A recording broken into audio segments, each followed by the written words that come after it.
Bien, mis hermanos, mirando este tiempo decembrino, pues el tema como obligatorio es hablar de nuestro Señor Jesús, de por qué Él vino a la tierra y todo eso. Y la enseñanza que tengo hoy es: valoremos la encarnación de Cristo. Valoremos la encarnación de Cristo. Y nos podemos desplazar a Juan capítulo 1, en el verso 14, hermana Lina. Usted por favor no lee ese versículo que hay allí en la cartelera, con voz de trueno. Juan 1:14.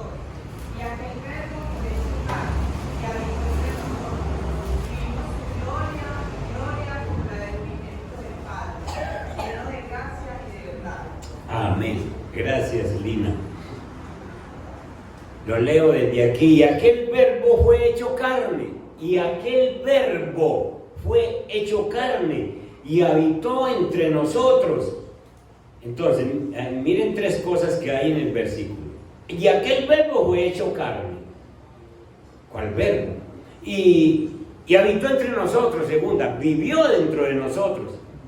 Y vimos su gloria como gloria del unigénito del Padre. Y tercera cosa es que estaba lleno de gracia y de verdad.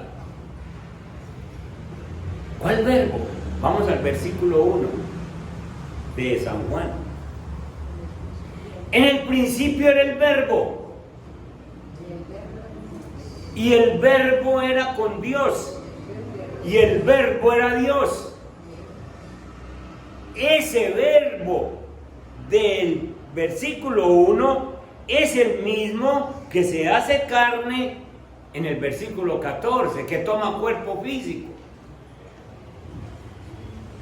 El versículo 2 dice que el verbo era en el principio con Dios. Vuelve y lo dice. Era en el principio con Dios, es decir, es eterno. Todas las cosas por Él fueron hechas, y sin Él nada de lo que ha sido hecho fue hecho. Quiere decir que todo le pertenece. En Él estaba la vida, y la vida era la luz de los hombres. La luz en las tinieblas resplandece, y las tinieblas no prevalecieron contra ella. ¿En qué tiempo está conjugado el verbo prevalecieron? Pasado. Pasado. Ya no prevalecieron. Las tinieblas nunca pudieron con la luz, y nunca van a poder. Entonces, ese verbo de los primeros versículos es el mismo verbo que cuando llegamos al capítulo 14 se hace carne y habita entre nosotros. Yo les pregunto, cuando usted necesita hacer saber algo de usted, ¿cómo lo hace? Por ejemplo, usted le va a decir a alguna persona dónde vive. Entonces, ¿cómo lo hace? Hablando. Yo vivo en tal parte, la dirección es esa. Si usted no lo habla, la otra persona, ¿qué? No lo va a saber. Muy bien, ese es el verbo. Hablar, hablar, hablar. Pues, el Padre, para hacerse conocer de la humanidad, mandó el verbo. Mandó la palabra. Pero la palabra se tuvo que hacer carne, como nosotros. Es la misma palabra del Dios Todopoderoso la que se hace carne. Así como vos, cuando das una explicación, te haces entender. Entonces, para nosotros poder conocer al Padre, tenía definitivamente que ser que el verbo se hiciera conocer, que el verbo viniera a la tierra, que el verbo se hiciera carne. No se equivoquen, hermanos, que nosotros no hubiésemos podido conocer a Dios si el Verbo no se hubiera hecho carne, si no hubiera ocurrido la encarnación. ¿Cómo conoceríamos a Dios? ¿Con qué esfuerzo? ¿Qué podría haber hecho usted para conocer a Dios? Nada. Si Dios Padre no se da a conocer por medio del Verbo. El Verbo vino a la tierra, vivió entre nosotros, se hizo carne para darnos a conocer al Padre. Por esa razón es que Juan en todo el capítulo nos viene enseñando que Él es el camino, la verdad y la vida, y que usted no va a llegar a ver al Padre si no es a través de Jesús. ¡Qué tiempo para uno poder mostrar que conocemos a Jesús! Y si yo conozco a Jesús, entonces yo no me voy a enredar en una fiesta, ni me voy a una fiesta pagana, ni me voy a emborrachar, ni voy a hacer cosas y a demandarme sencillamente porque estamos en un tiempo de parranda. No, pues si yo conocemos a Jesús y sabemos el valor de Jesús. Ayer buscando las alabanzas, dijimos, hay que poner sublime gracia. Hay que poner, es urgente poner sublime gracia. Porque tenemos que valorar, tenemos que entender la encarnación de Jesús. Yo les he contado, y es bueno que ustedes busquen y se empapen de por qué Sublime Gracia es un himno que ha sido traducido a todos los idiomas del mundo. John Newton, un inglés,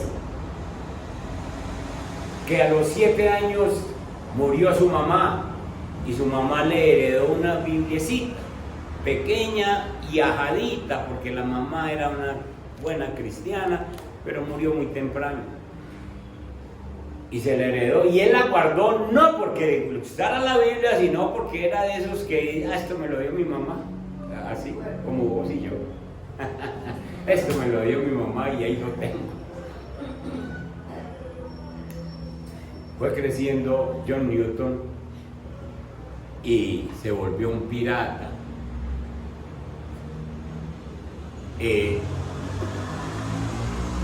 Que traficaba con esclavos desde el África. Andaba por los mares, pero iba al África, cogían esclavos, los compraban o los capturaban, los traían y los vendían a Inglaterra.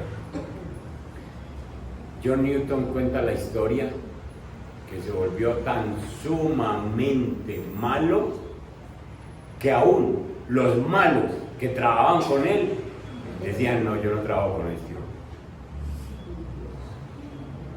Esclavista, malo. Y cualquier día estaban en alta mar y entonces peleó con sus trabajadores que eran también malos y les dijo, bueno, el que se quiera ir que vaya. Y venía un barco y entonces le dieron señas los trabajadores que le ayudaban y el barco se paró ahí al frente. Y entonces los que quieran ir que se vayan, entonces bajaron botes y dice, bueno, y le dejaron solo, por malo. Estando en alta mar, solo, buscó un cajón antiguo donde tenía cositas propias y encontró su biblicita y empezó a leer Biblia en alta mar y ha leído Efesios 2:8. Por gracia sois salvos, y esto no de vosotros, sino que es don de Dios y es por fe. Se convirtió sin que nadie le hablara sino la Biblia. Se convirtió al Señor y juró nunca más trabajar con eso que estaba haciendo, se dedicó a la Biblia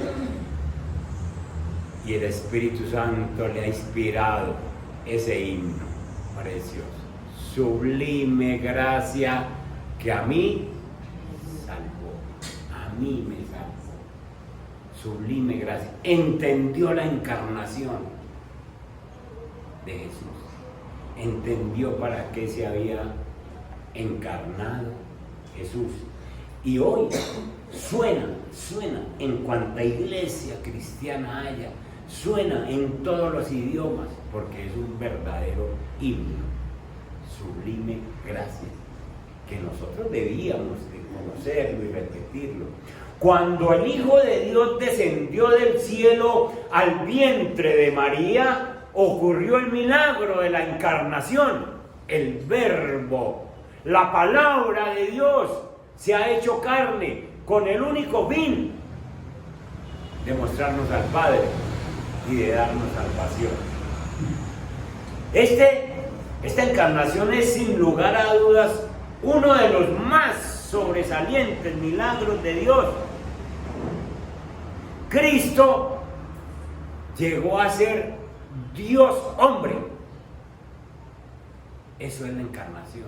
Cristo ha llegado a ser Dios hombre. Es decir, que en Él se juntaron la naturaleza de Dios y la naturaleza del hombre en un solo ser. Este es uno de los grandes misterios de la fe cristiana.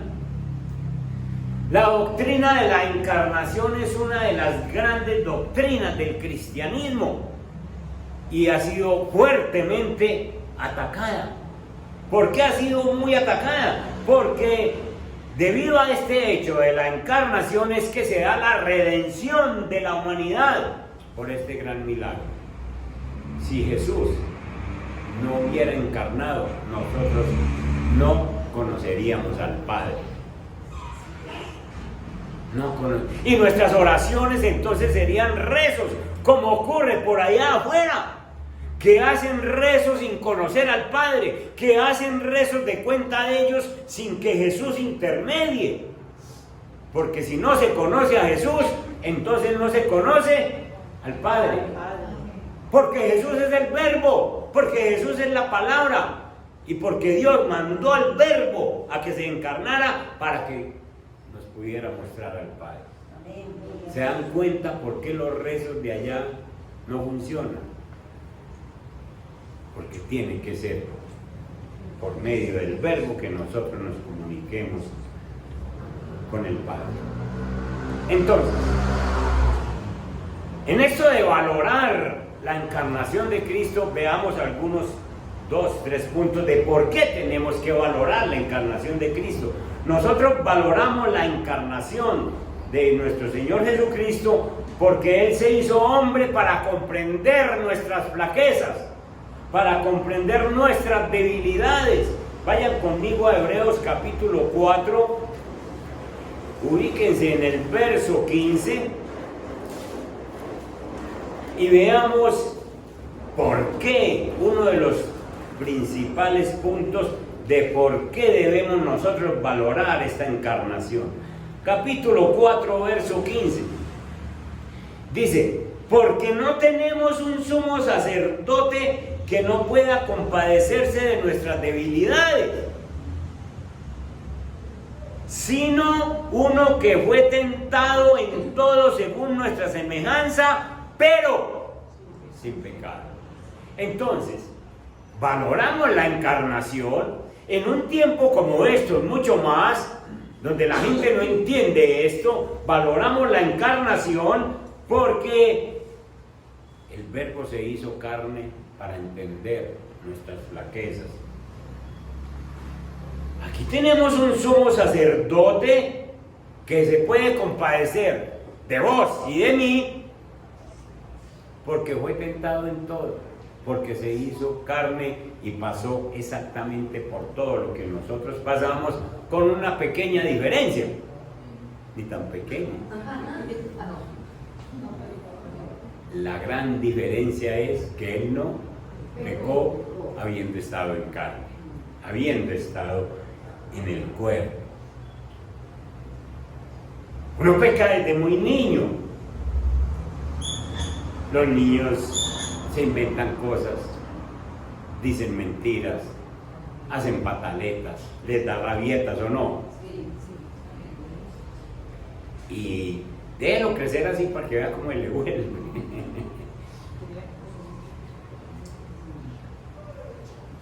En Juan 1:14 es un versículo muy corto. El verbo se hizo carne y habitó entre nosotros y vimos su gloria. Es un versículo muy corto en palabras, pero es muy extenso si consideramos todo lo que allí se enseña, todo lo que allí se nos dice.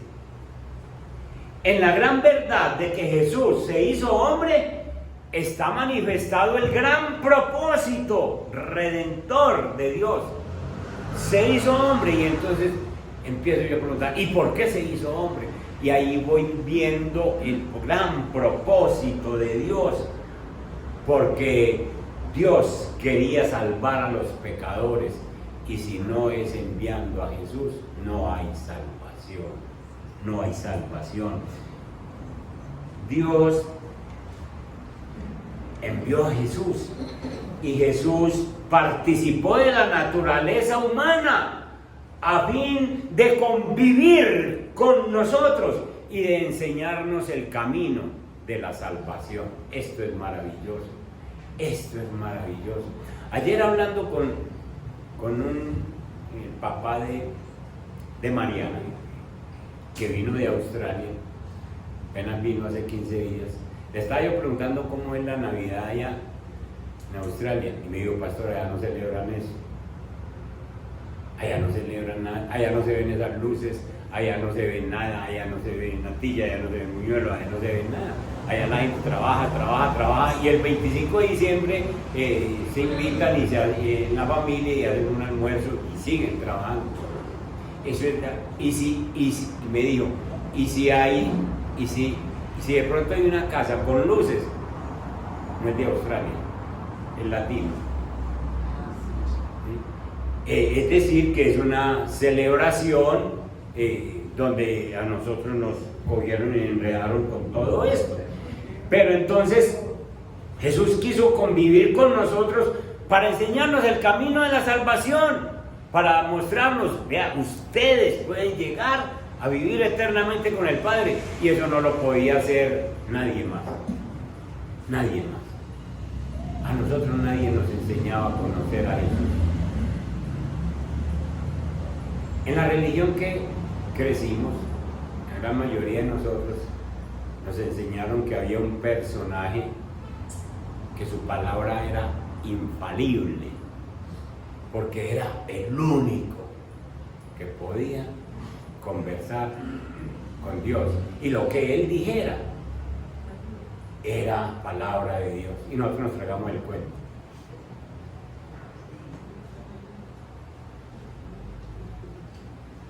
Y ahora que leemos Biblia, nosotros entendemos que el Verbo se hizo carne y habitó entre nosotros, precisamente para mostrarnos al Padre. Aquí en la tierra no había quien nos mostrara al Padre. Cuando Él vivió en un cuerpo humano, lo hizo para comprender nuestras flaquezas. Él tuvo hambre, Jesús tuvo hambre. Jesús tuvo cansancio, porque estaba en un cuerpo físico. Jesús tuvo alegrías, Jesús tuvo tristezas. Jesús lloraba, Jesús reía.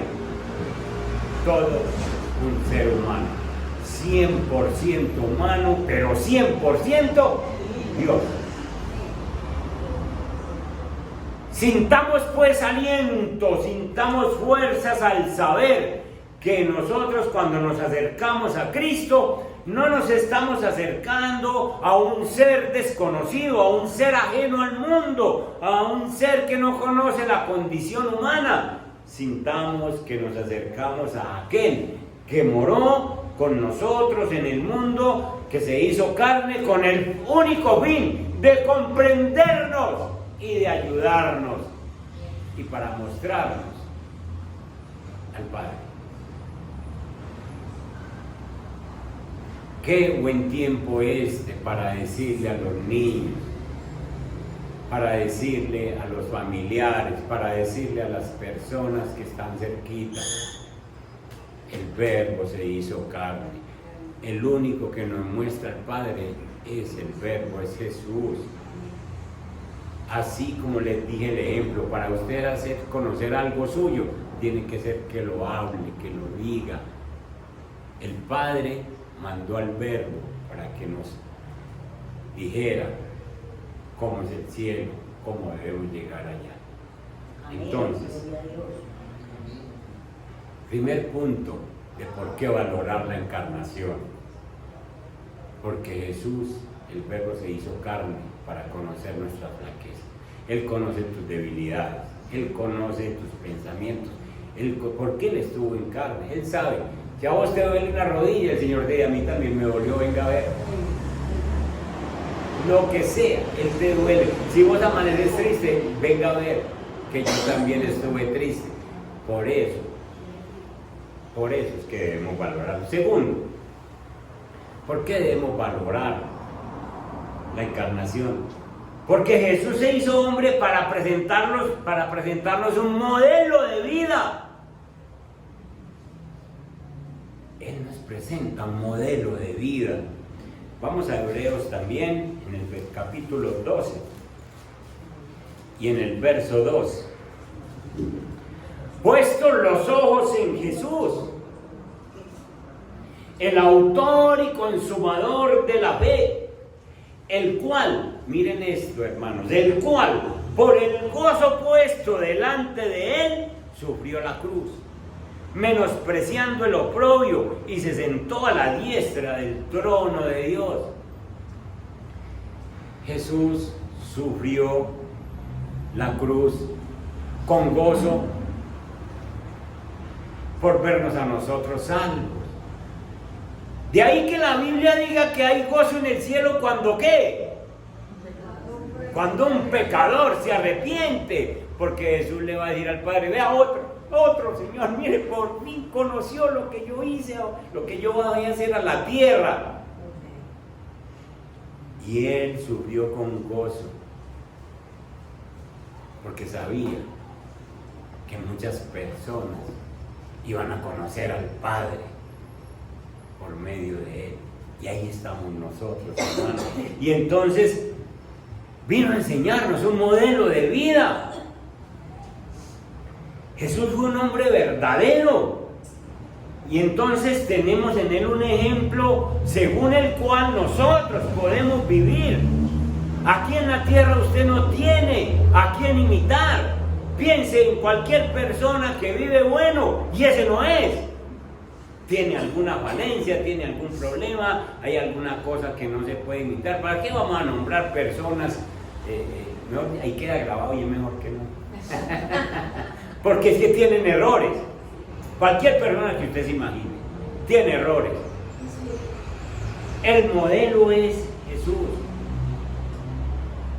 Porque en Jesús tenemos nosotros el hombre ideal para imitar. Cuando Dios creó a Adán en el paraíso, ese era el hombre. Ese era el hombre para imitar. Pero ese hombre pecó, y entonces ya no era el hombre para imitar. En cambio, el segundo Adán, que es ¿quién? Nunca falló, nunca pecó. Y a ese es el que tenemos que imitar. Después de que el primer Adán cayó, el hombre empezó a transitar por caminos de pecado. El pecado se fue agigantando, el hombre fue cogiendo más y más pecado, hasta el tiempo de hoy que nosotros vemos que los hombres se convirtieron en monstruos, capaces de hacer cosas inimaginables. Uno no se imagina cuando ve las noticias, uy, ¿cómo se atreve a hacer eso? Hoy en día, aquí en Colombia, ya ni siquiera entierran las personas porque las desaparecen. Las desaparecen. No se vuelve a encontrar nada. Se volvieron monstruosos. No respetan a nada ni a nadie. El pecado lo volvió monstruos.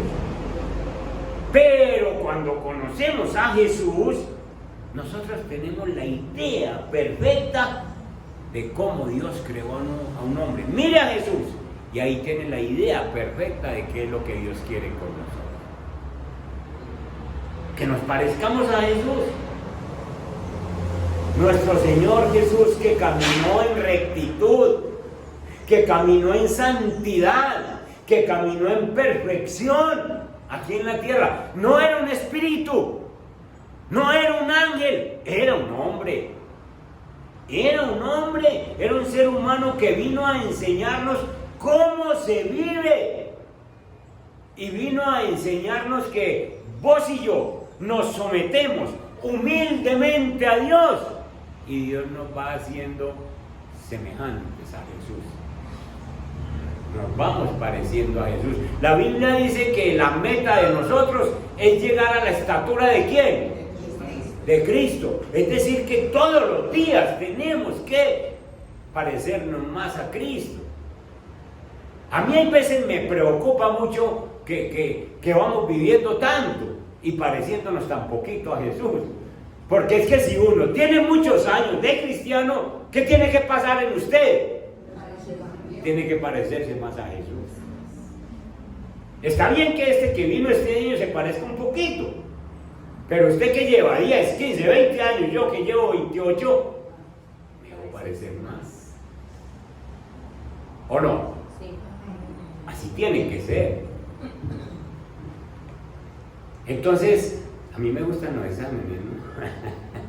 Examínese cómo va terminando este año y qué porcentaje lleva parecido.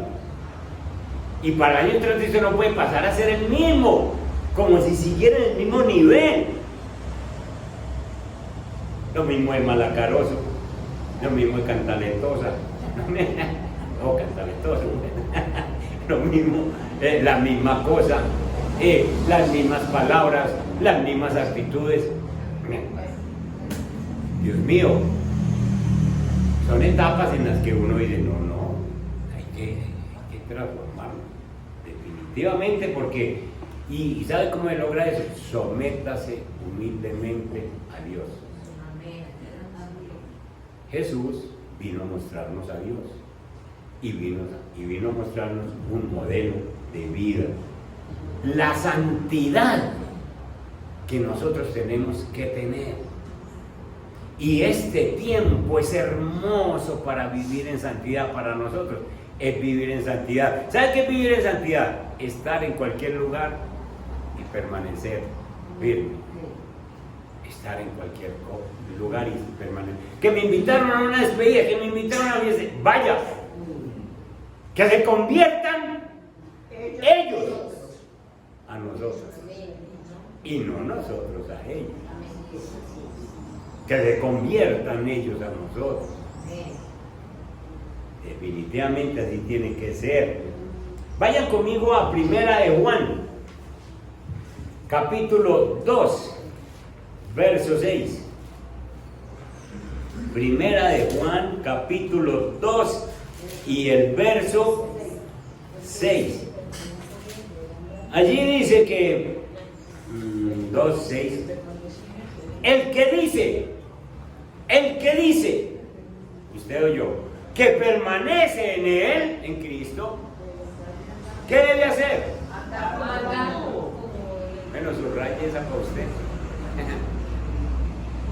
El que dice que permanece, usted le preguntan alguna cosa, si yo soy cristiano y permanece en Cristo, yo permanezco en Cristo, entonces vos debes andar como él anduvo. Sencillo. El que dice que permanece en él debe andar como él anduvo, es decir, aprender de Jesús aquí en esta tierra y cada día librarnos más y más de las situaciones que son pecaminosas. Entonces, tenemos dos puntos importantes de por qué tenemos que valorar la reencarnación, la encarnación primero, la encarnación. Jesús se hizo hombre para comprender nuestras flaquezas y Jesús se hizo hombre para presentarnos un modelo de vida. Tercero y último,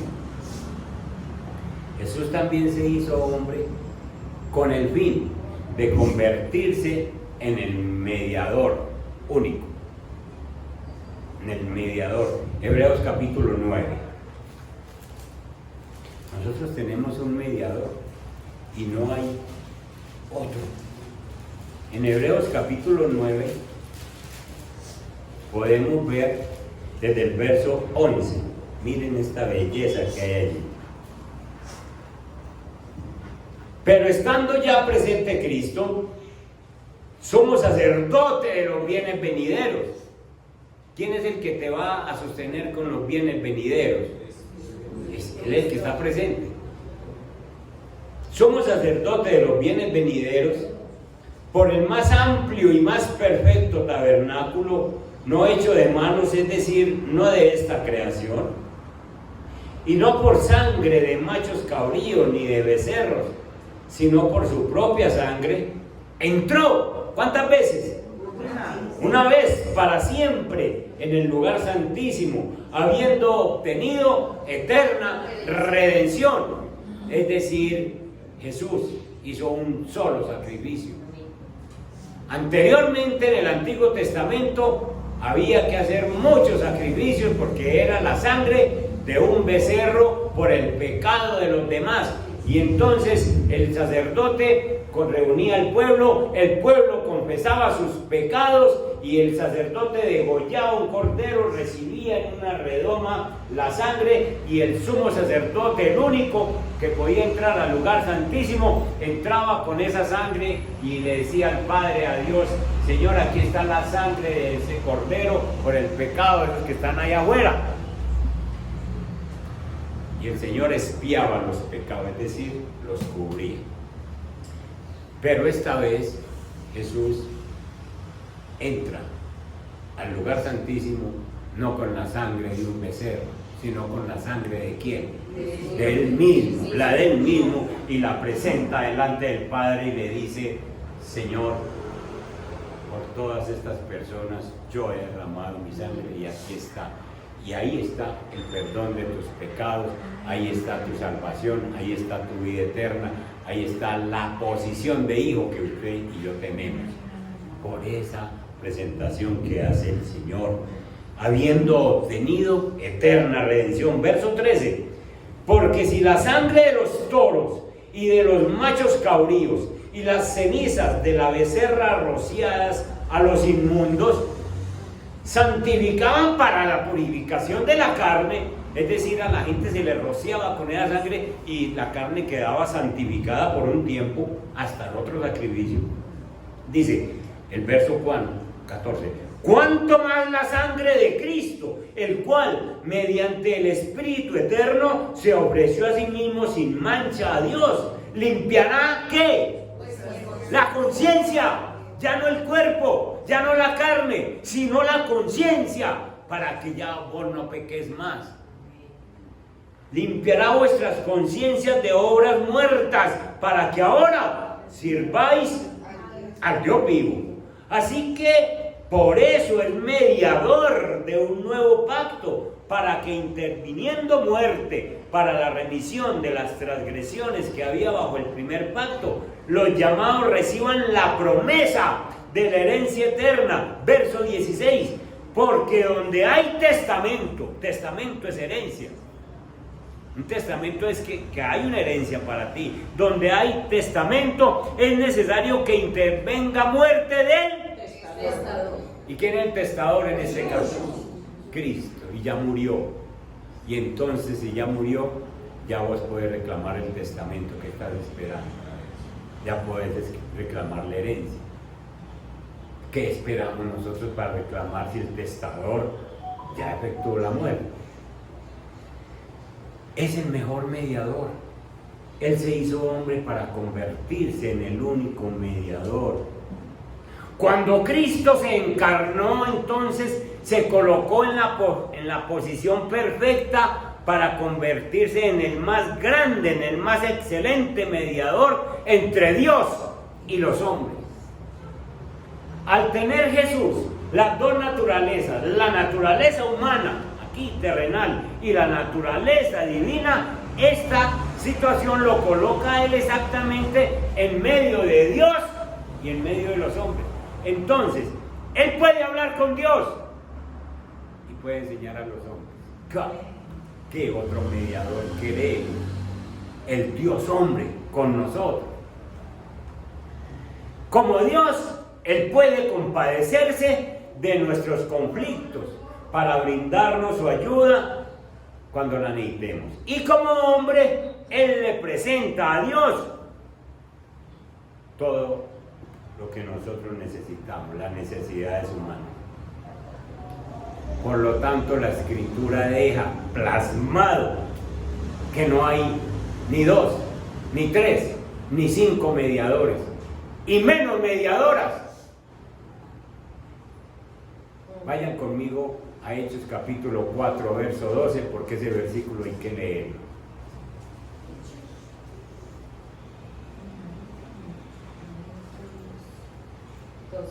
¿Qué dice?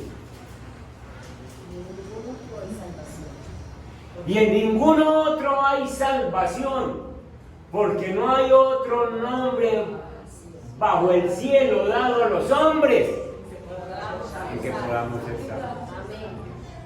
Y búsqueme 1 Timoteo 2:5.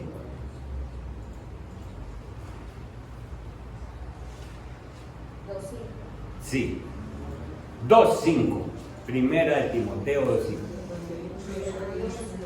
Hay un solo Dios. ¿Y hay qué? Y ahí dice su nombre. Jesucristo hombre.